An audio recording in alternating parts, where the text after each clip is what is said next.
Cada camino cobra su significado en un universo de infinitas posibilidades. de infinitas posibilidades. Om Radio TV.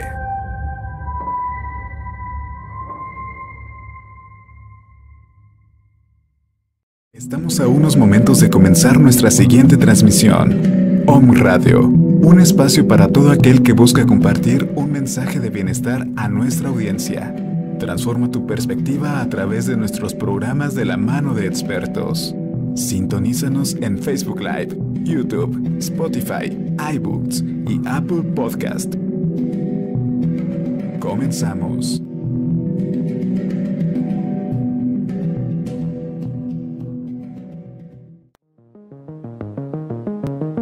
La salud emocional y física desde una perspectiva médica, homeopática, alopática y holística en el programa Nuestra Salud con el Dr. Alfonso Rodríguez Ábrego, aquí en On Radio.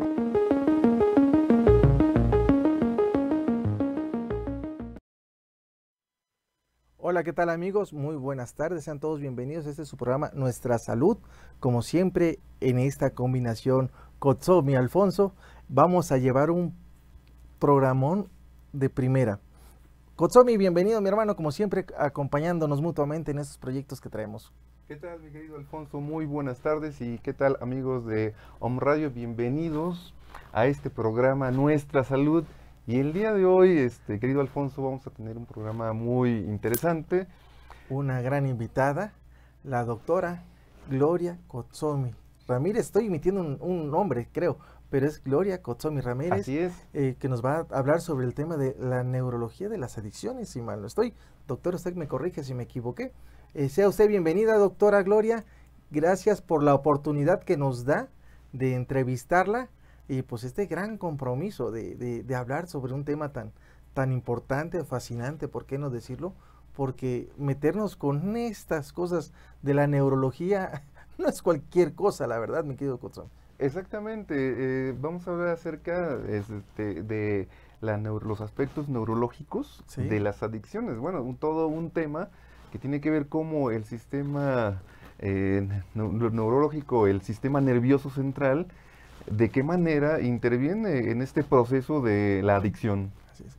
Pues doctora, sea usted bienvenida, gracias por estar con nosotros. ¿Qué nos puede comentar, doctora, acerca de este tema? Tenemos todos unos 50 minutos para que usted nos ilustre con todo esto, por favor, doctora. Bien, creo que es poco tiempo, ¿verdad? Pero para abarcar aspectos tan amplios como es la neurología en este campo. Bien, para iniciar o a manera de introducción, a mí me gustaría primero hacer hincapié sobre los aspectos, tres aspectos importantes sobre las adicciones. Primero, a manera de introducción, el hecho de tomar en cuenta la infancia del individuo. Dos, lo que tiene que ver también con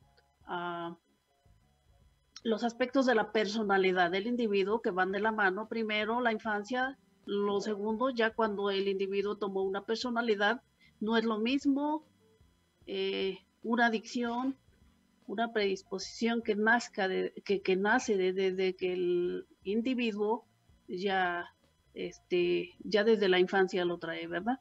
Y otro es otro aspecto, entonces sería uno, la infancia, otro, lo que tiene que ver con la personalidad del individuo y otro, el legalismo que estamos viviendo, ¿verdad? Estos tres aspectos, al conjuntarlos, podríamos hablar entonces ya de una manera ya panorámica, donde podamos ver que la infancia del individuo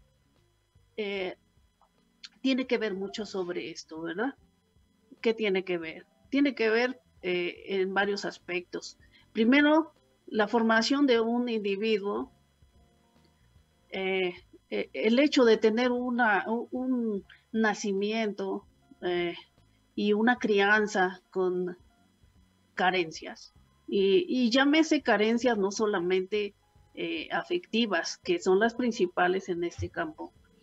Carencias afectivas, carencias emocionales, carencias de protección, carencias de atención, carencias, y todo se engloba en carencias. ¿Por qué no carencias económicas? Y todo esto conlleva a, que hemos visto en nuestros pacientes, que todo esto nos lleva a las adicciones. ¿Qué otra cosa nos lleva? A las personalidades.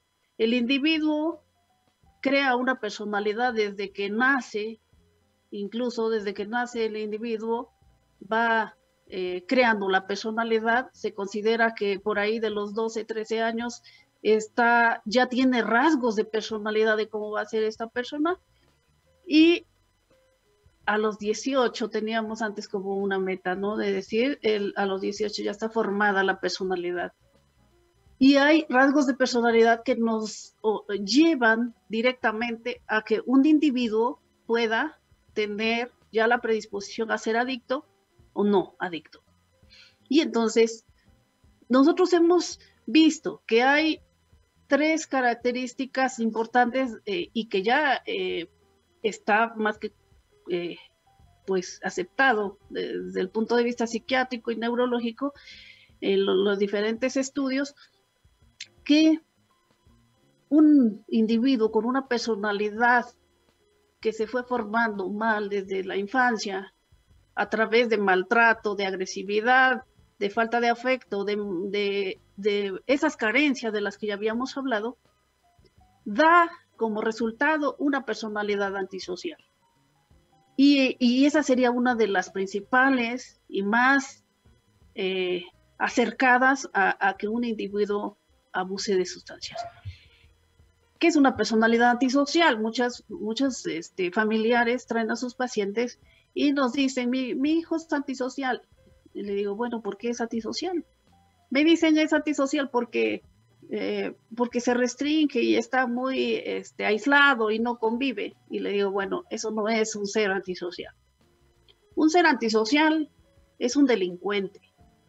Un delincuente es aquel que roba, que delinque, que hace fraudes, que viola reglas, que se sobrepasa primero sobre su casa, ¿no? Todo lo que es el orden y las reglas, las brinca, y después ya es más fácil para él seguir evolucionando. ¿Hacia dónde? Hacia la sociedad en general y donde todos los lugares donde él se desenvuelva. Ese es un ser antisocial, es un delincuente.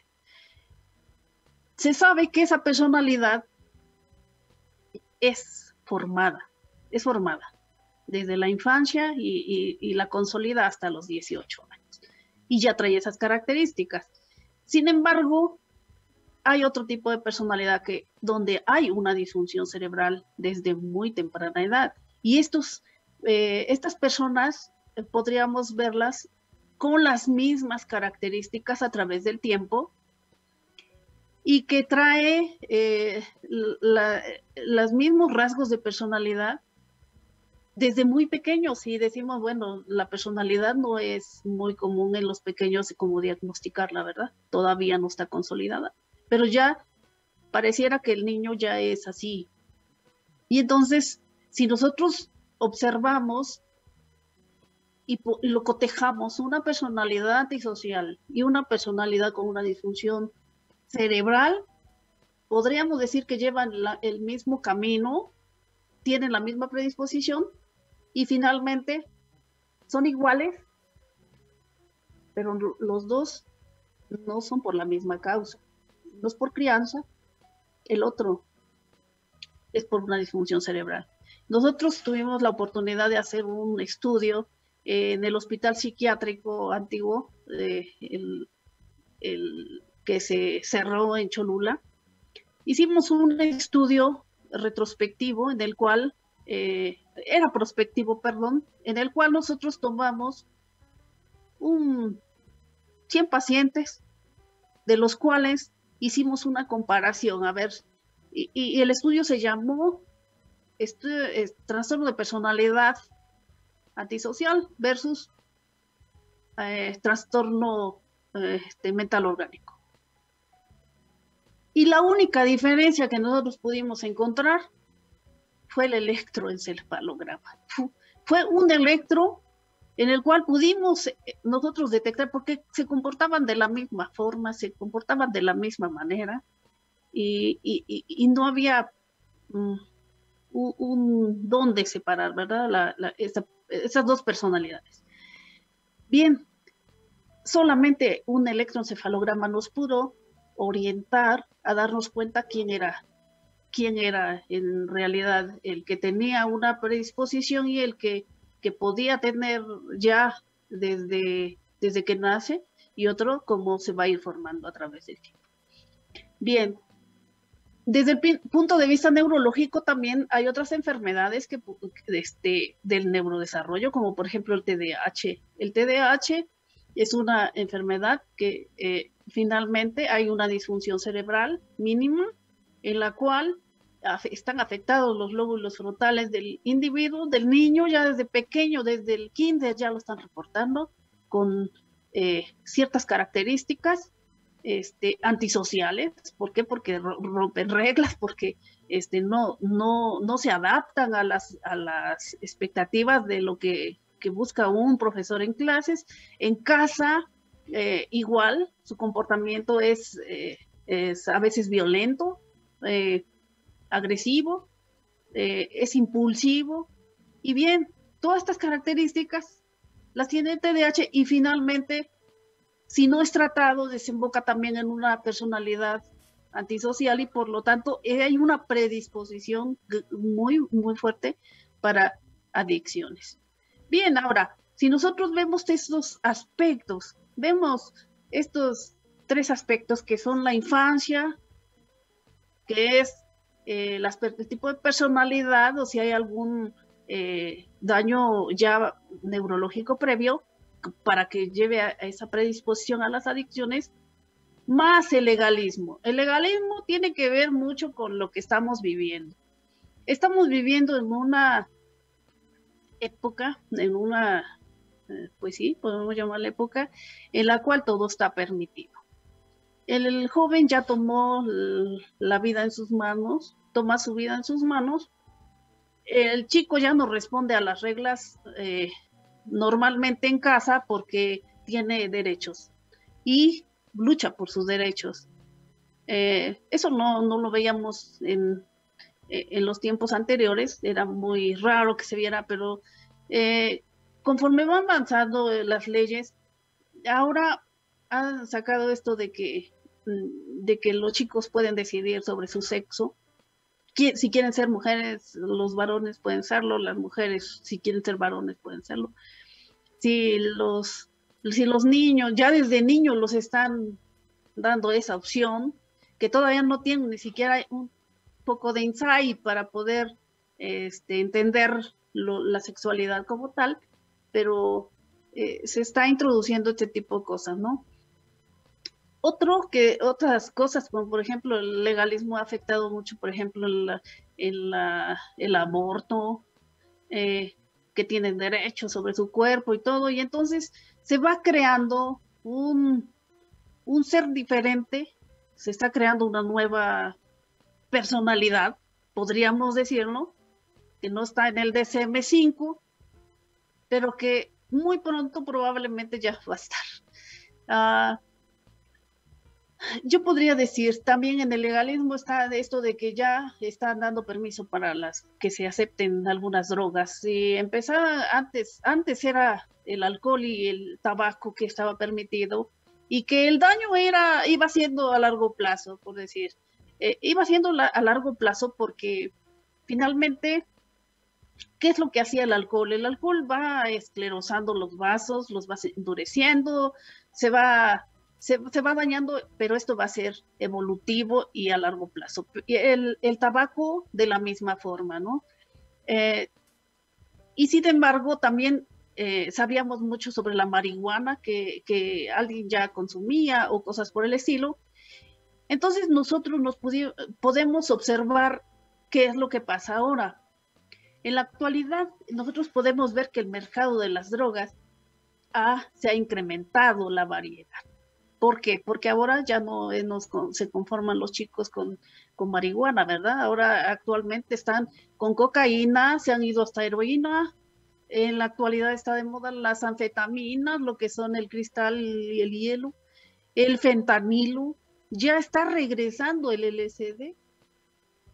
Estas drogas dañan. Ahorita vamos a entrar en ese campo, porque, bueno, finalmente, si antes hacía que el individuo se volviera lento, apático, en la actualidad da la casualidad que ahora los está elevando esto, pero es más dañino. ¿Qué podríamos decir? Hay un patrón en este aspecto, ¿no? Porque ya que entró las nuevas drogas y todo esto, ahora en la actualidad, en el nuevo orden, no sabemos qué esperar, ¿verdad? Se están permitiendo ya muchas cosas, no sé si después vayan a permitir, no sé, y sabemos de antemano que una droga, la adicción a marihuana puede abrir la ventana a otras drogas, principalmente. ¿Qué otra cosa puede traer? Trae enfermedades mentales como una puerta para esquizofrenia, sí. ¿Por qué? Porque normalmente alucinan, y si el 1% de la población puede llegar a ser esquizofrénico, es una puerta como para que se las abra en la marihuana. Pero desgraciadamente las nuevas drogas casi todas psicotizan. En algún momento de su vida los va a psicotizar. Ahora, ¿qué otra cosa produce? La dependencia a la sustancia los hace inactivos. Buscan de manera obsesiva tener la droga a toda costa, ¿no? Y entonces los vuelve apáticos, los vuelve delincuentes, porque delinquen para conseguir. Entonces ya no pueden funcionar en un trabajo porque no pueden estar saliendo, entrando, no pueden estar en casa porque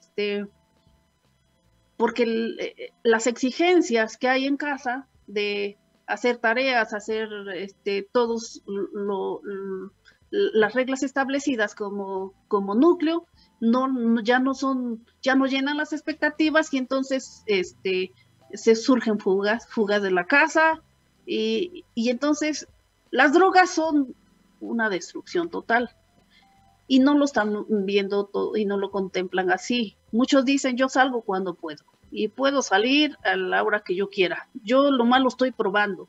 Lo que no saben que es engañoso eso de entrar, porque para salir es bien difícil, es muy difícil, a tal grado de que, vamos a ver posteriormente cuál va a ser la manera de cómo poder sacarlo, ¿no? Bien, yo digo, bueno, ¿qué esperamos con una personalidad antisocial o psicopática o con daño cerebral o con algún con alguna enfermedad neurológica que ponga en riesgo al consumo? Más el legalismo, entonces lo que da lugar es al nuevo orden social, y el nuevo orden social es incierto, y yo lo puedo ver como peligroso, como que se nos va a salir de las manos. Yo creo que va a haber un trabajo muy intenso para todos los que tratamos con adictos. Ahora, bien, vamos a ver en realidad qué es lo que produce la mayoría de las drogas. La mayoría de las drogas tiene que ver con una alteración a nivel de ciertas áreas cerebrales. Hasta pareciera que las drogas les gustan ciertas áreas. ¿Cuáles? Normalmente los hemisferios, lo que son los lóbulos frontales resultan dañados de manera increíble, y los lóbulos temporales.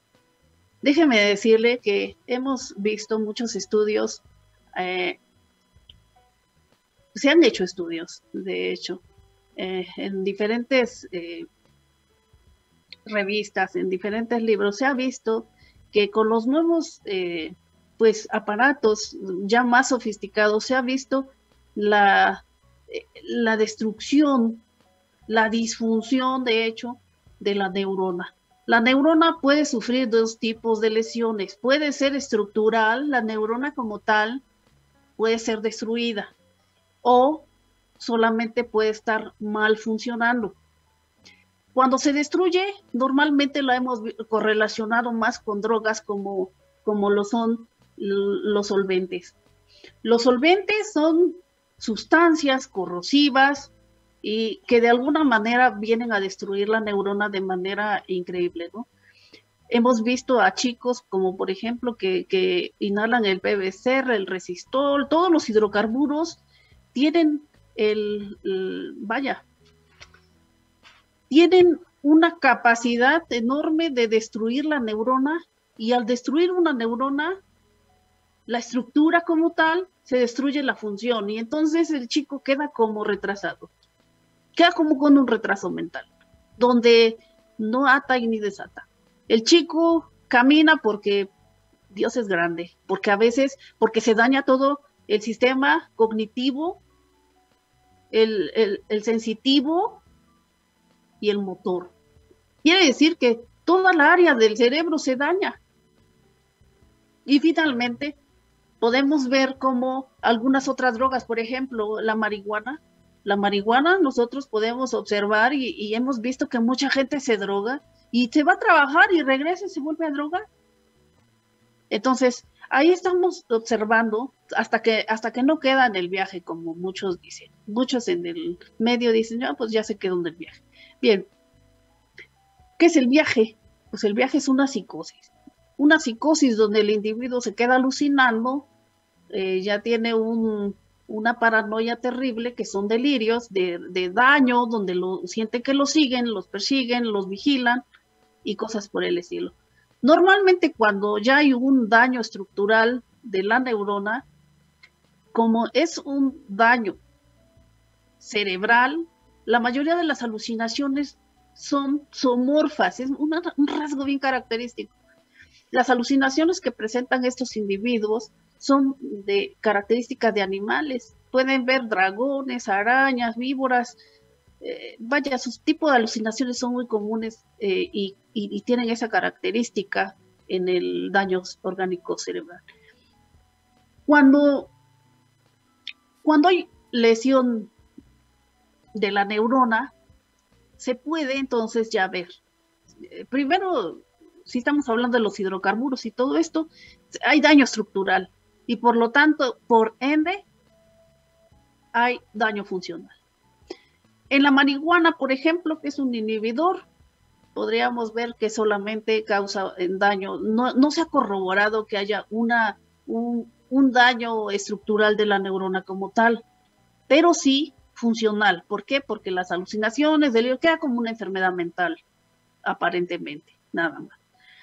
Pero ¿qué pasa con las drogas actuales? Las drogas actuales, como es la cocaína, como son las anfetaminas, como son las metanfetaminas, el fentanilo y todos estos, son drogas excitativas. Quiere decir que aceleran el metabolismo.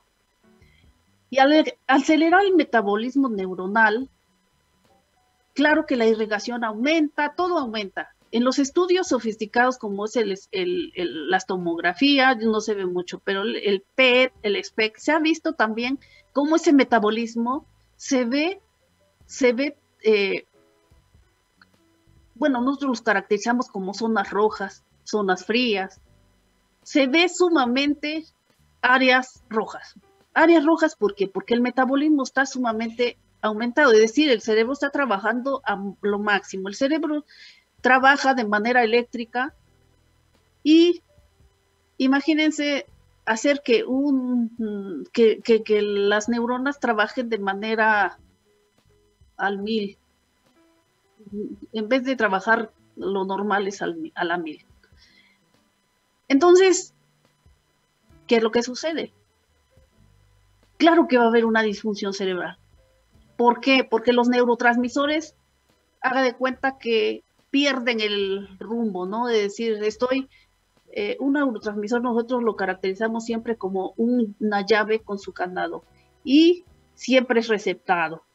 Entra, ya sabe cuál es su candado, llega la llave, se mete, actúa, trabaja y así está trabajando.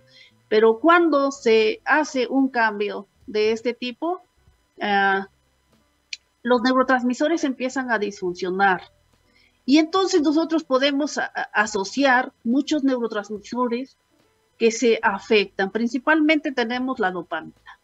La dopamina es una sustancia o es un generalmente se afecta en el neuroreceptor.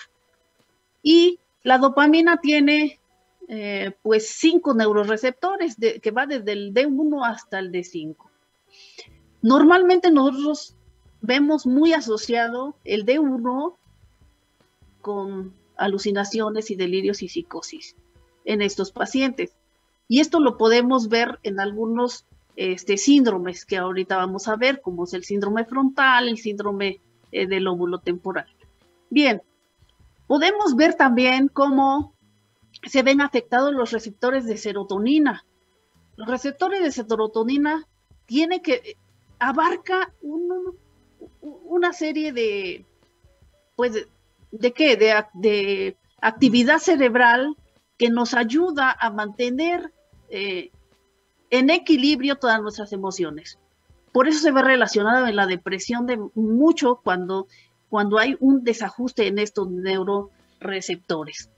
Y esto tiene que ver tenemos aproximadamente 4 neuroreceptores a serotonina.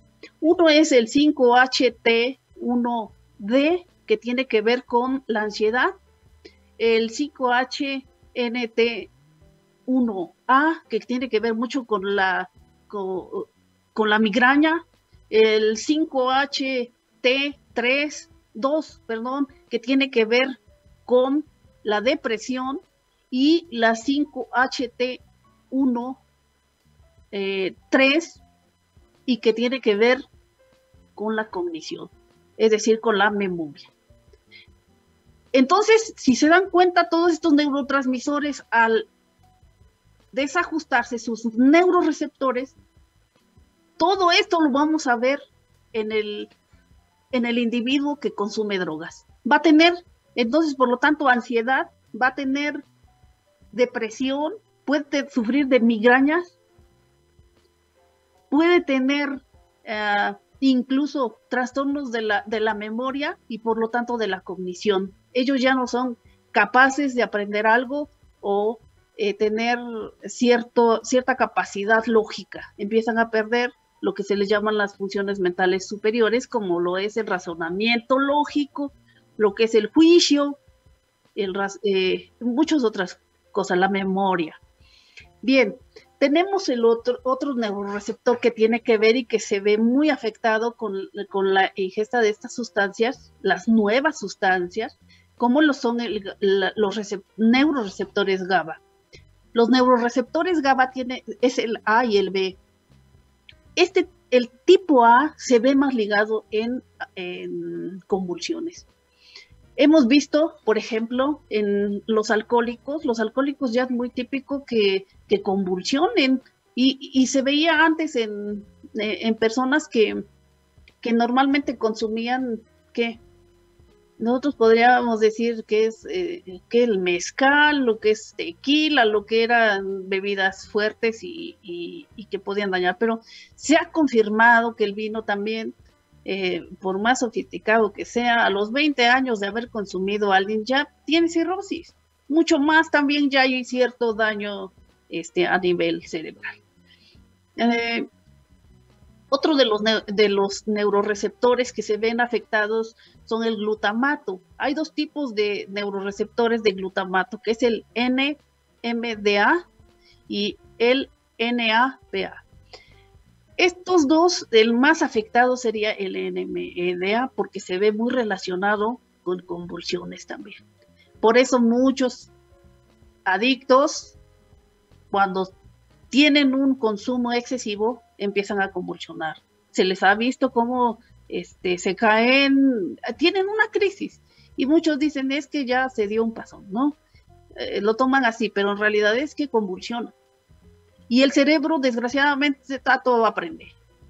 Tan es que si una vez aprende a convulsionar, con una vez que convulsionan, hay que esperar la siguiente convulsión, porque si vuelve a consumir otra vez, entonces el cerebro muchas veces se queda callado, pero en realidad ya sus neuroreceptores nos hablan de ciertas convulsiones que está haciendo el cerebro y solamente se pueden confirmar con un electroencefalograma.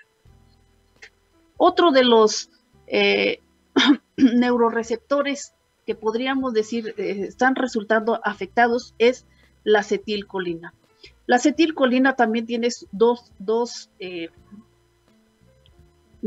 a su vez dos formas de acetilcolina, que es el receptor nicotínico y el muscarínico. El nicotínico es el más relacionado también a lo que tiene que ver con convulsiones nuevamente, crisis convulsivas.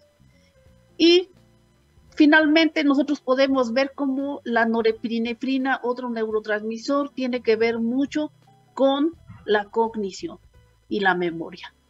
Entonces, si nosotros vemos toda esta lista de neuroreceptores que están haciendo ya un mal trabajo a nivel del sistema nervioso y que tiene que ver mucho con la actividad eléctrica y con el metabolismo, muchas de las drogas, por ejemplo, aparte de que aumentan la actividad metabólica y aumentan el trabajo de la neurona, haga de cuenta que hay descargas eléctricas ahí, porque finalmente lo consideramos más o menos así.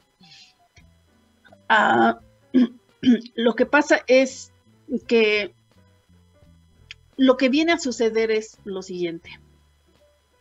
¿Puede crearse un derrame cerebral? Sí. O puede haber descargas eléctricas tan graves que pudiera hacer que la neurona disfuncione a tal grado de que pues el individuo cree una psicosis y eso es lo que está apareciendo. Llegan aquí y los traen por algún cuadro psicótico, porque los demás no les preocupa si están actuando de manera rara, si lo ven que se hacen cerros, si lo ven que solamente los traen cuando están violentos o cuando ya están desajustados y ya hablan solos o están viendo ya alucinaciones, arañas o algo por el estilo. Las nuevas drogas es lo que están produciendo. Y bien, si nosotros vemos ahora, situamos dónde está la lesión, nosotros podríamos verlo de manera electroencefalográfica. La mayoría de las veces los daños están a nivel frontal y a nivel temporal, ya les había yo comentado. A nivel frontal, nosotros podemos dividir el lóbulo frontal en tres partes y nosotros podemos ver que el dorso lateral, que nosotros podríamos ubicarlo aquí, el dorso lateral, bien, nosotros podemos ver que hay francas alteraciones de la fluencia verbal, francos problemas de memoria y de cognición, o sea, de la inteligencia. Podemos ver también cierta apatía. Podemos ver cuadros alucinatorios leves o paranoicos. Si nosotros nos acercamos un poco a lo que es la zona medial, que es esta parte, la zona medial tiene que ver mucho con apatía total. ¿Sí? Ahí podemos ver cómo en la zona medial, cuando está muy afectada, el individuo pareciera que está presentando ya una demencia. Hay alteraciones de la memoria francas, hay deterioro de algunas funciones mentales superiores como son la coherencia, el juicio, el razonamiento. Nosotros podemos ver también cómo hay algunas otras, por ejemplo, hay desinhibición, un poco de desinhibición. Y bien, pero vamos a hablar sobre el órbito frontal. El síndrome órbito frontal, que está arriba de la ceja, está en medio del medial y del lateral, esta zona. nosotros podemos ubicar ahí cuando hay un síndrome del lóbulo frontal de tipo orbitofrontal. Estos pacientes son sumamente agresivos, destructivos, son pacientes los más indeseables, son terriblemente agresivos, yo creo que es el síndrome que más de alguna manera presentan los que consumen heroína, cocaína y ahora lo que son las metanfetaminas y el fentanilo. Hay un tipo de lesión ahí que nosotros podemos caracterizarlo clínicamente con una desinhibición total sexual, por eso se vuelven que pueden tener exhibicionismos, pueden ser agresivos, o sea, todo tipo de impulsos los impulsos pueden ser agresivos, pueden ser sexuales, pueden ser los impulsos de comer demasiado, o sea, todo lo que tenga que ver con impulsos, y nada los para. Es un síndrome, el orbitofrontal, yo creo que es el más drástico que puede existir de los síndromes frontales. Y el síndrome del lóbulo temporal, nosotros lo podemos ubicar aquí está el lóbulo temporal. El lóbulo temporal tiene que ver mucho con alucinaciones auditivas. Entonces, este tipo de personas normalmente escuchan que hablan de ellos, que se refieren a ellos, escuchan mucho alucinaciones de tipo auditivos. Normalmente andan escuchando cosas, sonríen solos. La epilepsia del lóbulo temporal podríamos verla que es una característica que también se puede presentar, y esa se caracteriza también por mucha agresividad, son pacientes demasiado agresivos. Bien, estos síndromes se ven bien relacionados con el consumo de estas sustancias nuevas y que están dañados estos neuroreceptores y a ese nivel. Bien, ahora, ¿cuál sería, en todo caso, ¿qué podríamos decir? La manera de diagnosticarlos siempre es clínico. Es clínico y se pueden tomar estudios de gabinete, como son el electroencefalograma con mapeo cerebral. Es un estudio que para nosotros es una herramienta muy valiosa. La mayoría de ellos ya se ven afectados, y a qué grado, eléctricamente. ¿Qué neuroreceptores podrían estar más afectados? Pues ya sabemos que es el GABA, el glutamato y la acetilcolina. Bien, ahora, hay otro tipo de estudios, por ejemplo, el PET y el SPECT, que son muy sofisticados en cuanto a ver áreas dañadas. Hay áreas donde, nuevamente les repito, si una área está ya muy dañada, entonces ya se ve su actividad lenta.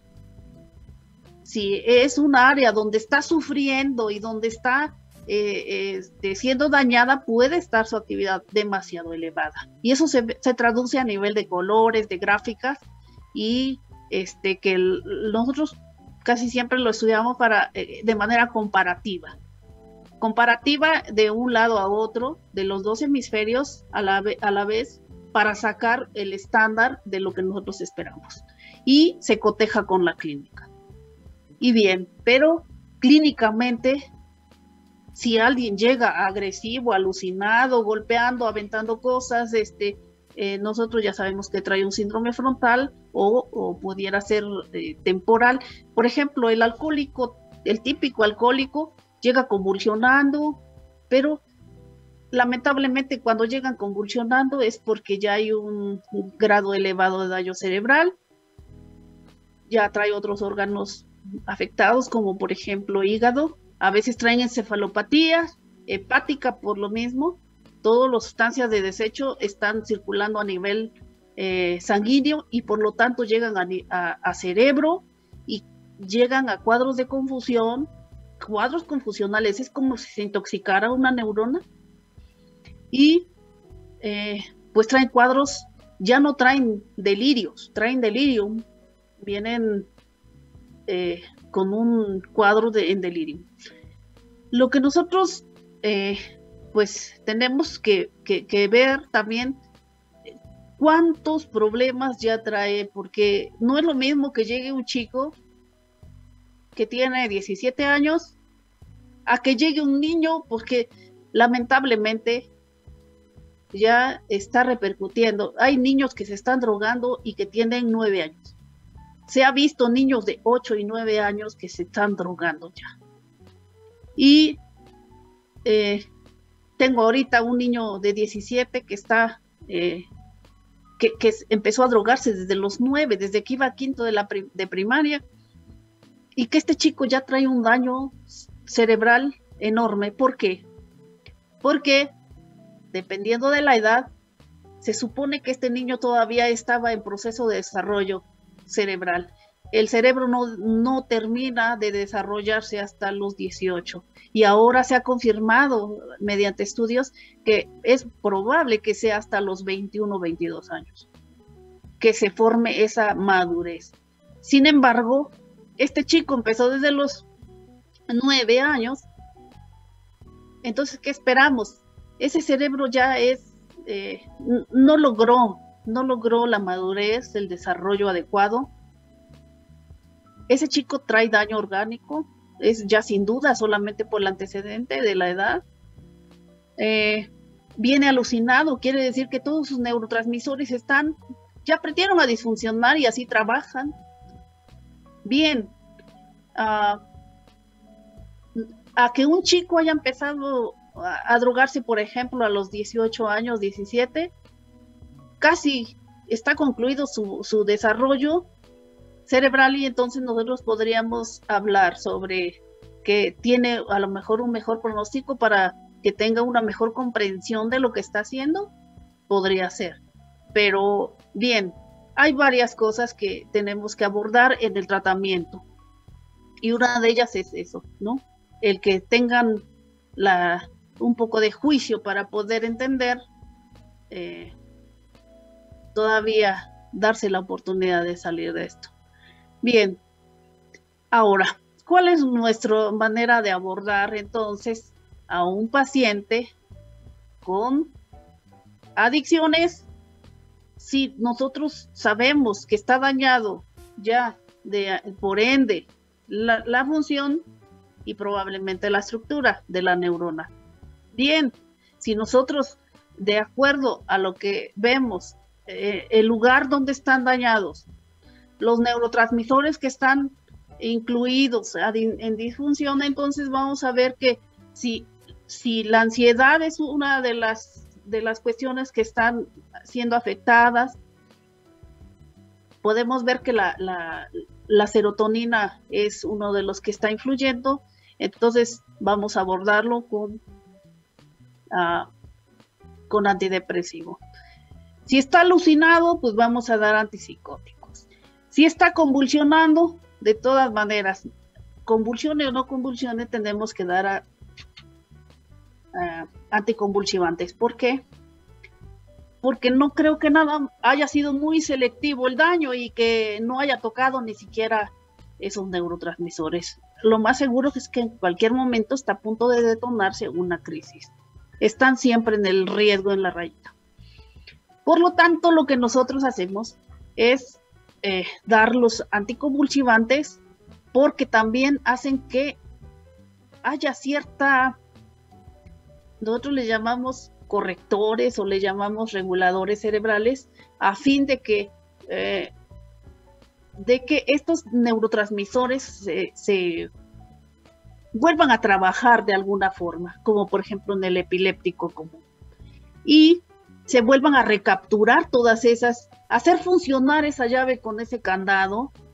Sabemos que es un reto porque a veces el daño es severo, ya traen daño severo, y hay que hacérselo de conocimiento a los familiares. ¿Por qué? Porque a lo mejor ellos esperan una curación pero siempre hay que ser honestos. Ser honestos es decirle, su paciente está a ti. Y finalmente va a tener control. Y el control, ahí en el tratamiento. El control tiene que ser a través de psicofármacos. No hay otra cosa. Hay psicofármacos en los cuales nosotros podemos echar mano para que estos neurotransmisores vuelvan a funcionar y por lo tanto estos lóbulos, se habla de la plasticidad cerebral, la cual de algún modo, si se habla de que nosotros en toda la vida utilizamos un 10% de nuestra capacidad cerebral, entonces nosotros podemos echar mano de ese 90% y decir, bueno, ya se dañó el 10, vamos a echar mano de lo demás, ¿no? Y para eso sirven los reguladores, para hacer funcionar las otras neuronas que finalmente van a poder hacer que un individuo pueda ser funcional en diferentes ámbitos. Algunas veces ya no van a poder ser en ámbitos intelectuales o a lo mejor en otros ámbitos de exigencias, de otras exigencias, ¿verdad? Pero sí pudiera ser que a lo mejor en el ámbito laboral pudieran reincorporarse. Bien, ahora, entonces el tratamiento, ¿cuál va a ser? Bien, si nosotros vemos que están alucinados, ya dijimos, hay que echar mano de todos nuestros recursos como son de los antidopaminérgicos, que son los antipsicóticos que actúan a nivel de dopamina, los antidepresivos que actúan a nivel de serotonina, los antiepilépticos que actúan a nivel de GABA y de glutamato y a nivel de otros neuroreceptores como la acetilcolina. Y una vez que se encuentra el control, entonces ya podemos hablar con ellos. Ahora entra lo que es la psicoterapia.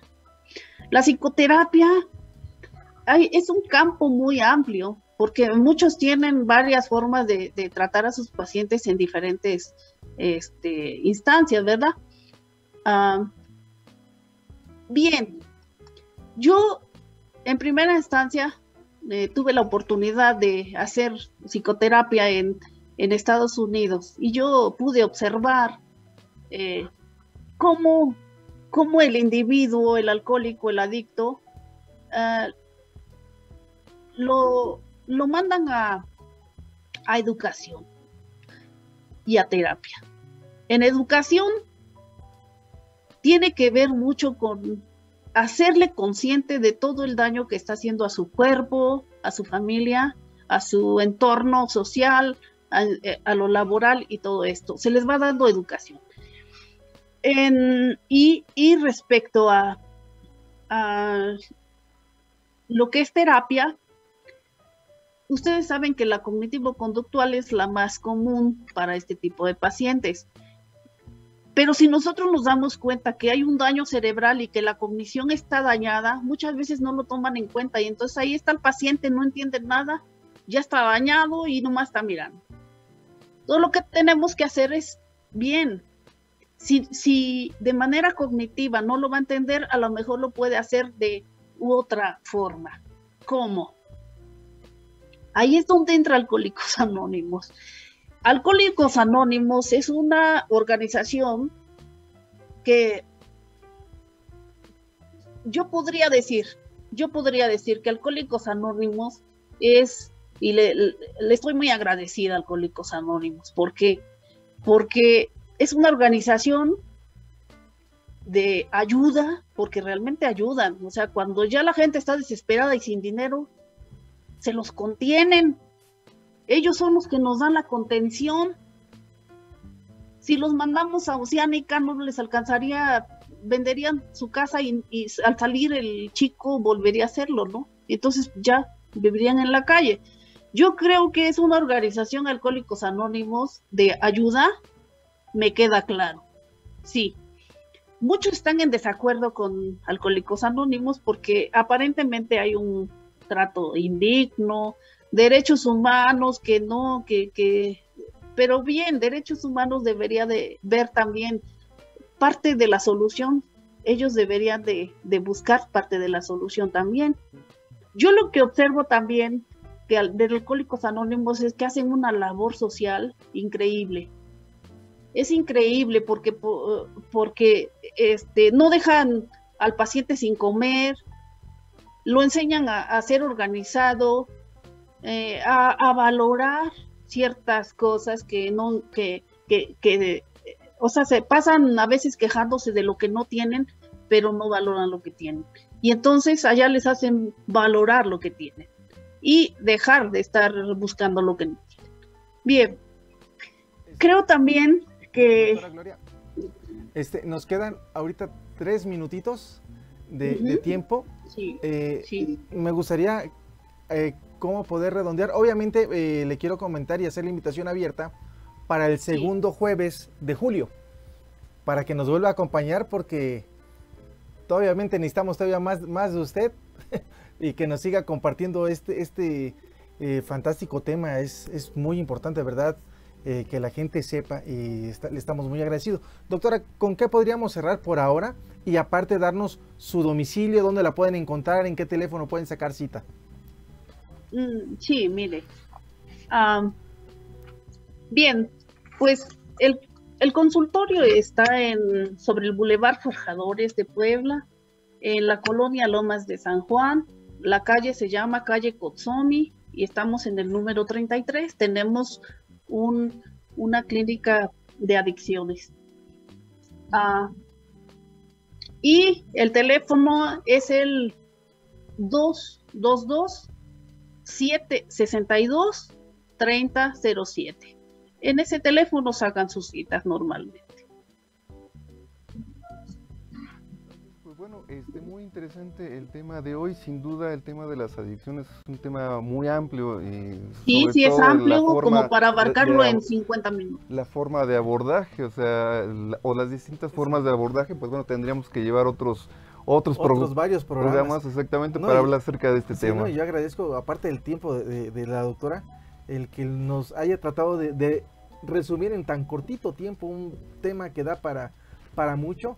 Doctora, la quiero comprometer y perdone, yo sé que está muy ocupada, pero ojalá nos dé la oportunidad de tenerla de nuevo el segundo jueves de julio. Ojalá nos lo permita. Y bueno, claro, sé que usted su agenda ya usted nos confirma, pero la verdad es que de este tema y muchos queremos, perdone el término, explotar su sapiencia para que nos comparta más cosas. Claro que sí, estoy a sus órdenes. Doctora, yo le agradezco enormemente. Bueno, ¿qué le puedo decir a nombre también de Hugo? Un servidor, Alfonso Rodríguez Ábrego, le manda un abrazo, la gratitud por habernos acompañado y aceptado acompañarnos en este programa. Mi querido Kotsomi. Así es, amigos, pues bueno, desafortunadamente el tiempo se nos fue, pero bueno, estamos en contacto. Alfonso, ¿dónde te encontramos? Es Atoyac 21, Colonia La Paz, en Puebla, y en 3 Poniente 301, primer piso, Centro de Desarrollo y Orientación Terapéutica con Calidad Humana, en el centro de San Andrés Cholula, Puebla, en el 2228 251802. Claro que sí, me pueden mandar un mensaje, un WhatsApp al 2228-950603 y ahí podemos estar en contacto. Doctora, por último, nuevamente, repítanos su domicilio, por favor, y su teléfono, y ya con eso nos despedimos. Sí, es sobre el Boulevard Forjadores de Puebla, en la colonia Lomas de San Juan, la calle Kotsomi, número 33. ¿Su teléfono, doctora? 222-762-3007. Muchas gracias, doctora. Quedan amigos con el gran arquitecto del universo. Gracias por acompañarnos y nos estamos viendo dentro de 8 días. Gracias, hasta pronto. Hasta luego, doctora. Gracias. Sí, hasta estamos luego. a sus órdenes. Gracias. Te esperamos en la siguiente emisión de Nuestra Salud, para hablar de manera breve y clara todo lo relacionado a la salud física y emocional. Hasta la próxima.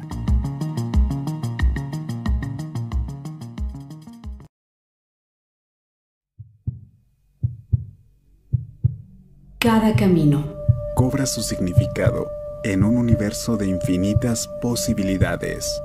de infinitas posibilidades.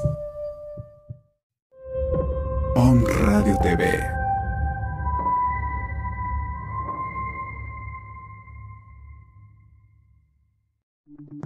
Las opiniones y comentarios expresados en este programa son responsabilidad del conductor e invitados, sin representar necesariamente la postura o ideología de Grupo Om Radio.